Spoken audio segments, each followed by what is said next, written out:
מזמור לדוד, אדוני רואי לא אחסר. מנוטש ירביצני, על מי מנוחות ינחלני. נפשי ישובב,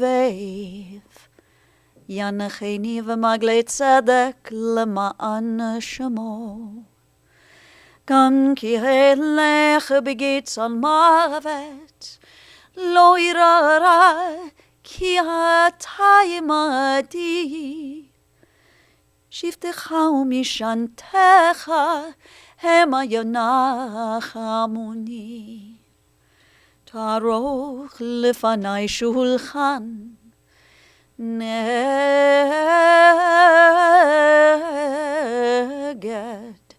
צורריי. דשנת ושמן ראשי כוסי רוויה. אך טוב וחסד ירדיפוני כל ימי חיי, ושבתי בבית אדוני לאורך ימים. I've chanted for you the words of our 23rd Psalm. At these most difficult moments when we are in search of comfort, we often turn to the psalmist, and so I ask you at this time, if you would, to join me as we recite. The Lord is my shepherd, I shall not want. He maketh me to lie down in green pastures. He leadeth me beside the still waters. He restoreth my soul. He guideth me in straight paths for his name's sake. Yea, though I walk through the valley of the shadow of death, I will fear no evil, for thou art with me. Thy rod and thy staff, they comfort me. Thou preparest a table before me in the presence of mine enemies. Thou hast anointed my head with oil. My cup runneth over. Surely goodness and mercy shall follow me all the days of my life, and I shall dwell in the house of the Lord forever. In the rising of the sun and in its going down, we will remember him. In the blowing of the wind and in the chill of winter, we will remember him. In the opening buds and in the rebirth of spring, we will remember him. In the blueness of sky and in the warmth of summer, we will remember him. In the rustling of leaves and in the beauty of autumn, we will remember him. In the beginning of the year and when it ends, we will remember him. When we are weary and in need of strength, we will remember him. And when we are lost and sick at heart, we will remember him. When we have joys we yearn to share, we will remember him. So long as we live, he too will live, for he is now a part of us, as we remember Marshall Friedman. To his daughters Vicky and Bonnie, also to Tom and Roberto, to his grandchildren Jeremy, Jeffrey, David, and Neil, also to Amanda, and to his great-grandson Jacob, to his sisters Margie, who is here with us today, and Judy, who we hope is feeling well and is watching via live stream from South Carolina, to his brother-in-law Stuart, to all of the members of the family, and to many dear and cherished friends. We've come together today to remember, but also to celebrate the life of your beloved Mike. Our sages, in their wisdom, have taught us that birth is a beginning and death a destination, and life is a journey from childhood to maturity and youth to age, from innocence to awareness and ignorance to knowing, from foolishness to discretion and then perhaps to wisdom, from weakness to strength, or strength to weakness and often back again, from health to sickness, and back we pray to health again, from offense to forgiveness, and from loneliness to love, from joy to gratitude, from pain to compassion, and grief to understanding, from fear to faith, From defeat to defeat to defeat, until looking backward or ahead, we see that victory lies not at some high place along the way, but in having made the journey, stage by stage, a sacred pilgrimage. Birth is a beginning and death a destination, and life is a journey, a sacred pilgrimage to life everlasting. Marshall Friedland's journey of more than 90 years began in 1925. He was born in the rural community of Altoona, Pennsylvania, to Hilda and Harry Friedland. Marshall, who would later be known by friends and family as Mike, was the oldest of the 4 Friedland children, along with his sisters Judy and Margie, also his little brother Bobby of blessed memory. Mike and his siblings and his parents lived through some of the most challenging times in our nation's history. His mother Hilda was a homemaker, and his father Harry was a salesman in the family furniture store. After the crash of 1929, when Mike was just 4 years old, the family's financial situation was dire, and the Friedlands moved to Akron in order for their father to find work. It was while the family was living in Akron area, Mike's little brother, Bobby, at the tender age of 4, died. And Mike at this time was just 6 years old. And following Bobby's passing, the Friedlands returned to the Altoona area. And so Mike and his siblings grew up in the mountainous Pennsylvania area until he was 14 years old. And then the family again moved back to Ohio, to the Barberton neighborhood, where Mike attended high school. As a kid, Mike enjoyed playing sports, but his parents wouldn't let him play football for fear that he might hurt his hands and risk his beautiful piano playing. You see, from the time Mike was a child, he was quite a musician, playing the piano and the trombone. He was always in the school band, and following his high school graduation, Mike matriculated to Kent State University, where he also majored in music. Mike's grandparents lived in Kent, and so he lived with them while attending Kent. Now, Mike Friedland was that all-around, all-American college guy. He had a great college career. He was involved in a variety of activities. He was in a fraternity. He ran his own laundry business. If you can imagine a college kid who would pick up and deliver the other students' laundry to make a couple extra dollars. He was also named Who's Who in American colleges and universities. He even started his own 12-piece big band at college called Mike Friedland and the Solituders. Mike very much wanted to serve his country during World War II. But due to having flat feet, he was deemed 4F. And truly, while we can chuckle about it today, the news at this time was devastating to Mike. He really wanted to serve. At some point in the late 1940s, Mike and his band were playing at a dance somewhere in Akron. And Mike, who was always quite handsome and always the sharpest dresser, he was playing trombone and leading the band that evening when he was introduced to a young lady. She was attending the dance with friends. Shirley Brandt was a stunning young lady. And a couple of years ago, when I had the privilege, albeit a sad privilege, to meet Mike when we were discussing preparations for Shirley's funeral, that was in May of 2014, Mike recalled to me his meeting of Shirley that very first time. And these were Mike's words. He said to me, "I was completely taken with her and her beauty. It was love at first sight." For Mike and Shirley, that first chance meeting led to a courtship that grew into a deep and special love and friendship. After Shirley completed her studies at The Ohio State University, she and Mike were married here in Cleveland at the Lakeshore Country Club. They made their first home in the Akron-Canton area.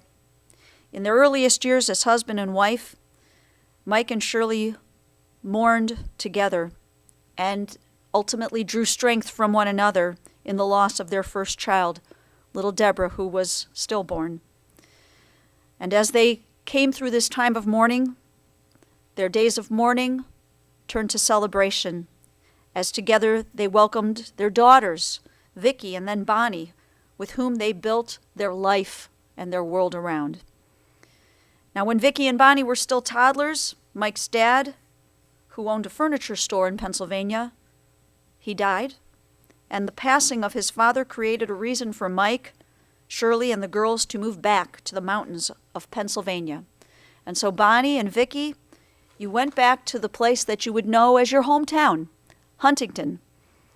Now, for your mom, this move wasn't so easy. You were little. You didn't know the difference. But your mom, who grew up in Shaker Heights and fancied herself more of a city girl, moving to Huntington was quite a big deal. She felt like she had landed right in the middle of the TV show Green Acres. But she adapted, and she adapted quite well. Even your dad at times had trouble fitting into this very rural area. It seems he was the sharpest dressed guy in the neighborhood, his clothes, his shoes. And here he was in a town of about 6,000 people, in the middle of nowhere, in the middle of the mountains, with hunters and all kinds of outdoorsy folks. But the two of them made their way.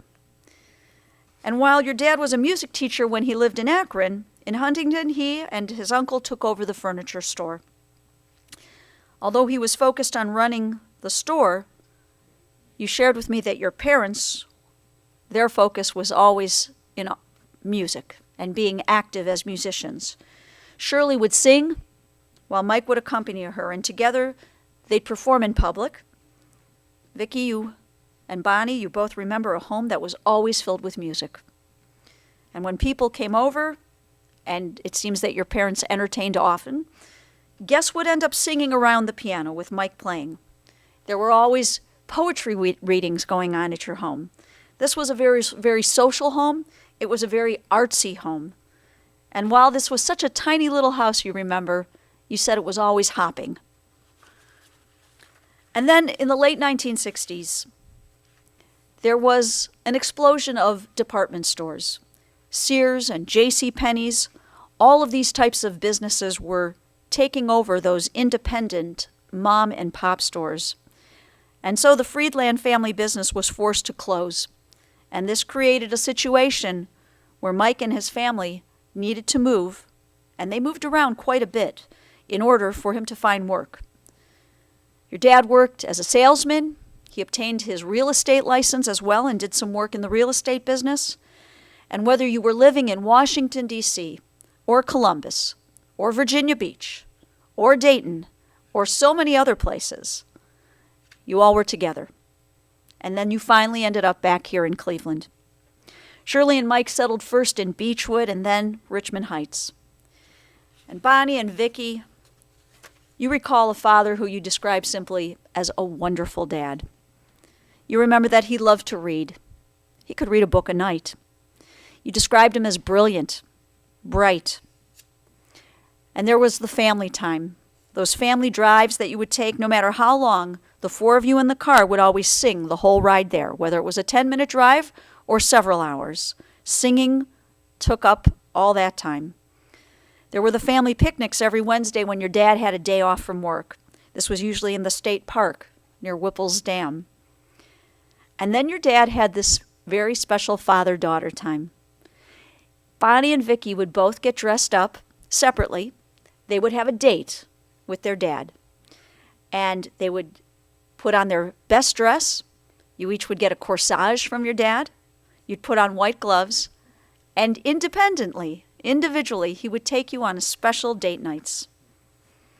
He was a father who was so very proud of his daughters.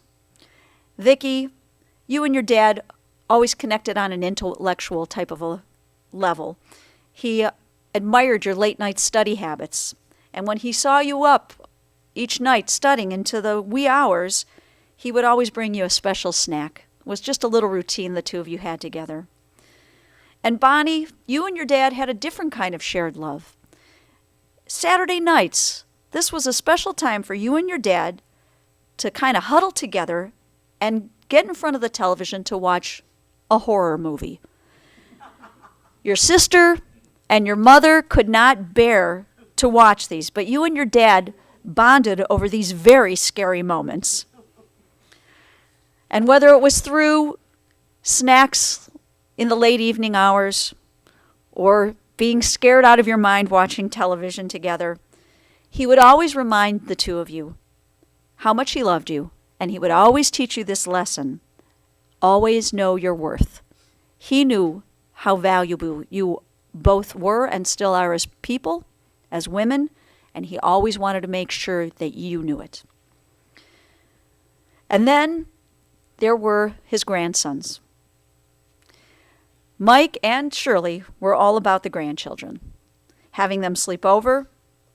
They loved being grandparents. And it was a good thing for Mike when he was finally able to retire and really enjoy life and his grandchildren even more. You see, Mike worked at the furniture store. He worked at a clothing store. He stayed in sales, and as people would sell him, he was the ultimate salesman. I forget the one quote. What was that quote, Vicki, that they said from Altoona? That Mike Friedman could talk Jesus down off the cross. Right. Okay, that was the sales pitch. Right.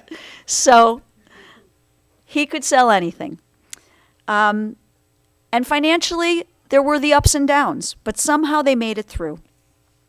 And in his retirement, he was able to enjoy his wife, his daughters, his amazing sons-in-law, Tom and Roberto.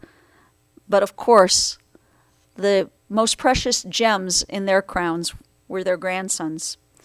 I got to talk with the four of them just a moment ago, and they recalled a grandpa who was very funny, who had a very interesting and also peculiar sense of humor. You described your grandfather as warm and loving. When you would visit him in Florida, he would love to take you shopping. You'd hit up the local blockbusters and rent movies. You'll have to tell me later if they were also horror movies, but movies were important for you all to enjoy together. And when you visited him in Florida, it was a great time, a great vacation. But it seems that his greatest love with Jeremy and Jeffrey and David and Nick was with Neil, is if he could take the four of you out to eat. Just to watch you eat gave him great joy. He really loved that. You would visit him at the condo and you would go swimming. And then he would take you to Temple down in Florida. And we're going to discuss in just a moment his involvement with his congregation down there. But this was a man who was very proud of his Jewish heritage, and he was very proud of his synagogue, and he would love to take his grandsons there to see people. You noted that when your dad was out, whether it was at the synagogue or anywhere else, he was nice to everyone he met. It didn't matter if it was the person who washed the dishes or the CEO of a company or the rabbi. He was what we would call in Yiddish a mensch. He was a good human to everyone. People liked him. He was a people person. And while he had all these great accomplishments in his life, especially in what I'll call his Florida life, he really felt his greatest accomplishments were the four of you, his grandchildren. He was 62 when he retired, and they sold their home in Cleveland and moved down to Boynton Beach, Florida. And that's where Mike and Shirley lived for 23 years. Their Judaism, of course, was so important to them. Mike, at that time, had the opportunity to become very active at Temple Beth Kodesh, and he ended up serving for 3 consecutive terms as the president of his congregation. He also became active in the United Jewish Appeal. He was helpful in his temple putting on an addition to build a religious school. He helped the temple purchase a piano that Mike and Shirley oftentimes would be at, entertaining people at the synagogue as well. He was involved in such a way that it was reminiscent of his college days, where he was just the busiest guy on campus. Now he was the busiest man in Boynton Beach. Along with being president of his synagogue, Mike served as president of the Condominium Association, where he and Shirley lived. He even ran for mayor of Boynton Beach. He ran for mayor. He did not win, but he ran for mayor, and that's quite impressive. He did, however, serve on the city council. He was busy, He was always on the run, and he could not have been happier. He loved it. In Florida, Mike and Shirley enjoyed many good friends and family. Judy and Stuart were there, their cousins Adele and Fred, also Auntie Lane, Aunt Rose, and Uncle Joe. Mike and Shirley were really enjoying life. They were dining out all the time and having fun, enjoying good times. They belonged to a country club. They did some traveling with elder hostel music programs. And of course, the visits to Cleveland to see Vicki and Tom, Bonnie, Roberto, and of course, their grandsons, and especially their treasure, their great-grandson, little Jacob. In 2012, Mike and Shirley came back to Cleveland. They moved to R.H. Myers. Shirley's health required much more attention, and so this seemed to be the best choice. Shirley died in May of 2014, and in their more than 66 years of marriage, the two things that resonated most deeply for Mike and Shirley were their family and their music. That is what they loved the most, and this is what brought them the most joy. Shirley's gorgeous voice, along with Marshall's talents at the piano, made for a winning combination. Their marriage was a winning combination. They were truly a terrific pair and quite a team. You know, Vicki and Bonnie, you raved, as we spoke yesterday, you raved about the wonderful caregivers at R.H. Myers, and what a blessing that they have been to your father. And that is true. But also, we cannot ignore the blessing that the two of you and your husbands and your children have been to your father. You've been there for him every step of the way. And the love and the respect that you have given him and shown to him, this is an example to all of us. The night before Mike died, he insisted on going down to dinner. He wanted to see his buddies. He didn't want to miss anything, and he wanted one more chance to be the life of the party. And I think this is a very sweet way to remember a really loving, sweet, talented, intelligent, and wonderful man. We join with the sages of our people as we say, Zichron Livrach. May the memory of Marshall, Mike, Friedland always be our blessing. Amen. As you are able, I invite you to rise for the memorial prayer, El Malei Rachamim.